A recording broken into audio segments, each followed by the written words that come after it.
موسیٰ علیہ السلام نے پوچھا یا اللہ جب تو ناراض ہوتا ہے ہمیں کیسے جلال کی قسم تیرے اندر بخیل نہیں جا سکتا، مرد یا عورت بخیل نہیں جا سکتا، سخی جائے گا، بخیل نہیں جا سکتا۔ بخیل سے اللہ کی دوستی الصبر والسماح۔ اب چھت بتا رہے ہیں کہ ایمان یہ ہے صبر کر اور معاف کر، صبر کر اور معاف کر۔ میرے بھائی بہنوں، میرے رب کی قسم، جیسے یہ ہے نا وَجَعَلْنَا مِنَ الْمَاءِ كُلَّ شَيْءٍ حَيٍّ أَفَلَا يُؤْمِنُونَ، اللہ نے ہر جاندار کا لازمی جز پانی بنایا۔ پانی نکال دو تو آدمی مر جاتا، ڈی ہائیڈریشن سے موت واقع ہو جاتی۔ ہر جاندار کا لازمی جز پانی، دین کی تمام صفات کا لازمی جز صبر۔ صبر نکال دو تو سارا دین کچرا بن جاتا، صبر نکال دو۔ تو میرے نبی نے فرمایا ایمان کیا ہے؟ صبر کرو، معاف کرو۔ معاف وہی کرے گا جو صبر کرے گا، جسے صبر نہیں آتا اسے معاف کرنا بھی نہیں آتا۔ تو ایمان قیامت کے دن اعلان ہوگا، صبر والے کھڑے ہو جاؤ، تھوڑی سی جماعت کھڑی ہوگی، بلکہ چلو جنت میں جاؤ۔ ان کو اللہ بغیر حساب کے جنت میں ڈال دے گا۔ اور جب آپ صبر کرتے ہیں تو ایک طاقت بنتا ہے، لوگوں کی منفی چیزوں کو آپ اپنے اندر سہتے ہیں، برداشت کرتے ہیں۔ صبر اس کو پروسیس کرتا ہے، پھر وہ طاقت بنا کے آپ کے اندر سے باہر پھینکتا ہے، جو پہاڑوں میں سوراخ کر دیتی ہے اگر ہم صبر کرنا سیکھ اور معاف کرنا سیکھ۔ 21 برس قتل کرنے والوں کے منصوبے بنانے والے اہل مکہ، آپ نے ایک بول پہ فرمایا جاؤ معاف کر۔ کمال، 21 برس قتل کے پیچھے پھرتے رہے۔ جنگ خندق کے فوراً بعد مکہ میں قحط آ گیا، تو ہمارے نبی نے 300 دینار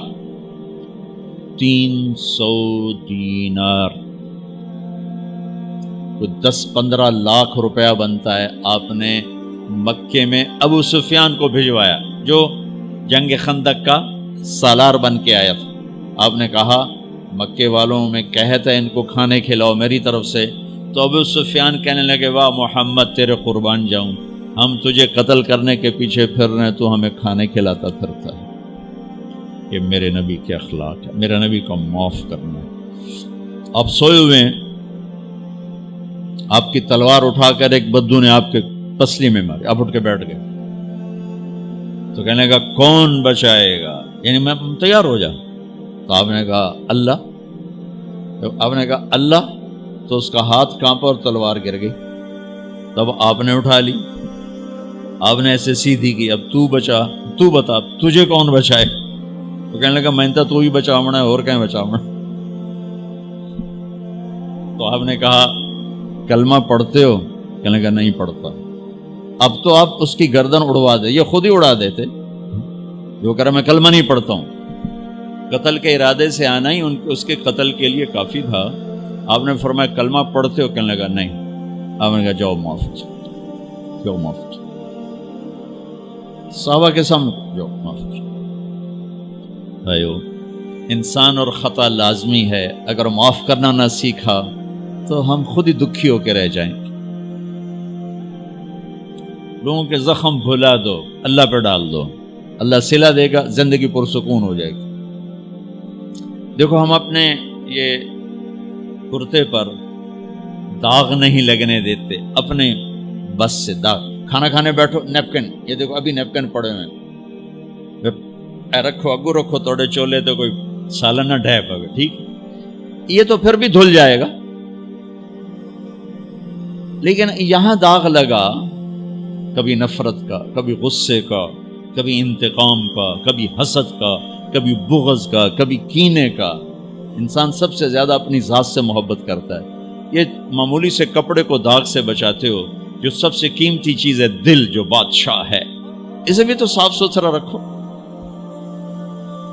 جیسے ہم لاکھ زور لگا لیں، ہم کپڑے کو میل سے نہیں بچا سکتے، لاکھ زور لگا لو، لوگوں کے منفی رویے آپ کو توڑے بغیر نہیں چھوڑیں گے۔ لہذا کیا کرو؟ نبی والا معاف کرو، معاف کرو، دل کو صاف کرو، دل کو صاف کرو، دل کو صاف کرو، صبر کرو، معاف کرو۔ میرے نبی نے فرمایا میں کوئی نہیں، نہ کوئی معاف کرنا جانتا ہے نہ کوئی صبر کرنا جانتا۔ تو یہ میں وہ چیزیں بتا رہا ہوں جو معاشرے میں کوئی نہیں ہے، میں اور آپ کر لیں گے تو ہماری قیمت بڑی لگ جائے گی۔ تو اسلام کی ابتدا بھی بتا دی، انتہا بھی بتا دی، ایمان کی ابتدا بھی بتا دی، انتہا بھی بتا دی۔ یہ شروع ہوتا ہے عبادات سے، عقائد سے، اور مکمل ہوتا ہے اخلاق پر، درگزر پر، اخلاق کی تمام صفات پر۔